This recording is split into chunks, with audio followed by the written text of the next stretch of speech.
ब्राह्मणी नदी आम ओडिशार द्वितीय बृहत्तम नदी। शंख और कोयल नामक दुईटी नदी झारखंड राज्यर छोटनागपुर मालभूमि उत्पन्न होइथिबा बेले एही दुई नदी आसी सुंदरगढ़ जिलार राउरकेला सहर निकटवर्ती पानपोष ठारू 5 किलोमीटर दूर रे थिबा वेदव्यास ठारे मिलित होइछंती। एहा परे गोटिए नदी होई बहिछंती। एहार नाम ब्राह्मणी रखा जाइछि। यह सुंदरगढ़, देवगढ़, अनुगुल, कटक, जाजपुर और केन्द्रापड़ा जिला मध्यरे दीर्घ 480 किलोमीटर प्रवाहित होई चांदबाली ठारे धामरा मुहाण रे बंगोपसागर रे पड़िछि। एहार गर्भभाग प्राय 39,033 किलोमीटर।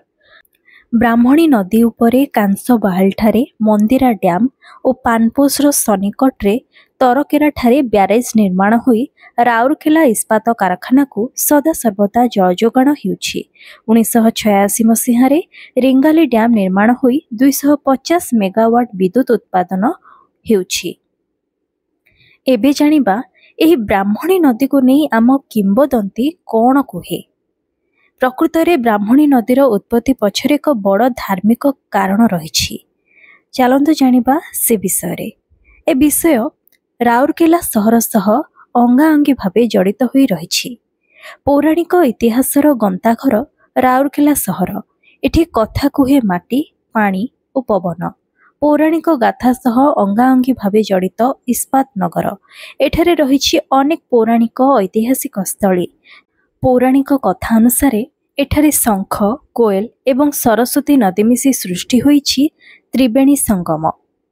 सेठारु आरंभ होईछि ब्राह्मणी नदी। एठारे थिबा वेदव्यास पीठरे पूजा पाउछंती देवाधिदेव महादेव।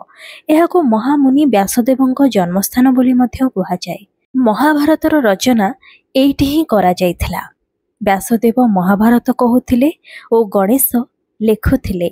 केवल महाभारत नुहे, हिंदू धर्मर महान 4टी वेद को रचना करथिले व्यासदेव। सेही अनुसारे एहार नामकरण वेदव्यास करा जाइछि।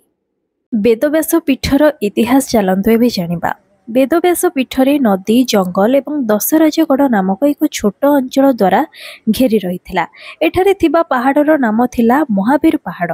महर्षि पराशर मुनि पहाड़रे रही देवदेव महादेवଙ୍କୁ पूजा अर्चना करुथिले। 3 नदी माने शंख, कोयल एवं सरस्वती मिसी एठारे होईछि त्रिवेणी संगम।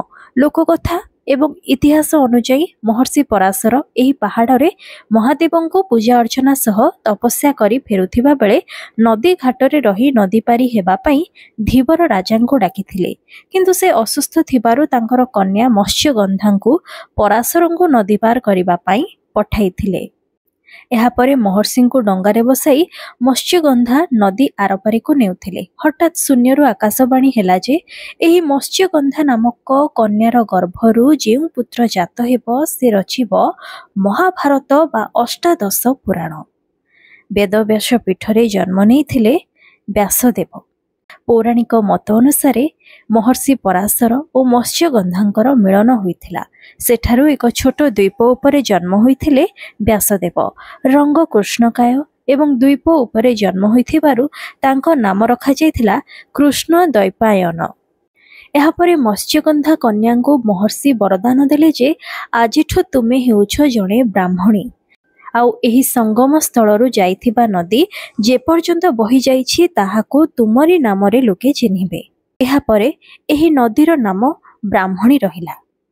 एहा जेते दूर जाय जीव एहा ब्राह्मणी नदी नामरे नामित हेबो। लोकमाने एही नदी को ब्राह्मणी नदी भाबे जानिबे। एहा परे एठारे रही व्यासदेव महादेवଙ୍କୁ पूजा अर्चना करुथिले। समय कालचक्र रे व्यासदेव महाभारत रचना करबाकू चिंतन कले, किंतु एहाकू लेखिबाकू से जाई महादेवଙ୍କୁ गुहारी कले।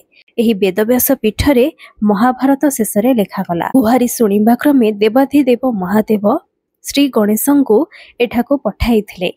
भगवानଙ୍କ स्मरण करिबारु प्रभु गणेश आसी दर्शन देइथिले व्यासदेवଙ୍କୁ। एहा परे व्यासदेव गणेशଙ୍କୁ महाभारत रचना कथा कहिथिले। गणेश मध्य राजी होई जाइथिले, किंतु गोटिए शर्त रखिथिले। कहिथिले जे व्यासदेव आपण कहि चलिबे मु लेखि चलिबे एवं आपण जदि धीरे धीरे बा रही रही कहिबे तेबे जेउठारे मो कलम बंद हेबो मु आउ लेखिबी नाही। व्यासदेव घटनाक्रम कही चली एवं श्री गणेश समस्त वाक्य को खूब सुंदर भाव लिखिथिले एवं रचना होइथिला धर्म ग्रंथ महाभारत। तेबे कलमटी मझिरु भांगी जाइथिबारु श्री गणेश तांको गोटे दांत भांगी लेखनी को संपूर्ण करथिले। व्यासदेवଙ୍କ जन्मस्थान रे रही महाभारत रचना करथिले श्री गणेश। तेणु एही कथा को सुनिले ब्राह्मणी नदीर महात्म्य विषय मध्य बुझी हुए। एही ब्राह्मणी नदीर महात्म्य मध्य विशाल रहिछि। महर्षि पराशर मत्स्यगंधा कन्या को एक सुंदर वयस्क कन्या परिणत करथिले। महर्षि पराशर सेही मत्स्यगंधा कन्या संगरे संगम करथिले एवं सेठारु द्वीप उपरे जन्म होइथिले महर्षि व्यासदेव। एहा परे मत्स्यगंधा कन्या को महर्षि वरदान देले जे आजिठु तुमे हेउछ जणे ब्राह्मण कन्या।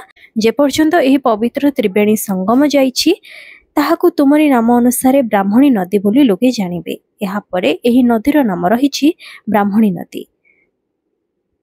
तेबे एहाकु नै केते सत्यासत्य रहिछि ताकु नै मध्य अनेक तर्क वितर्क लागि रुहे।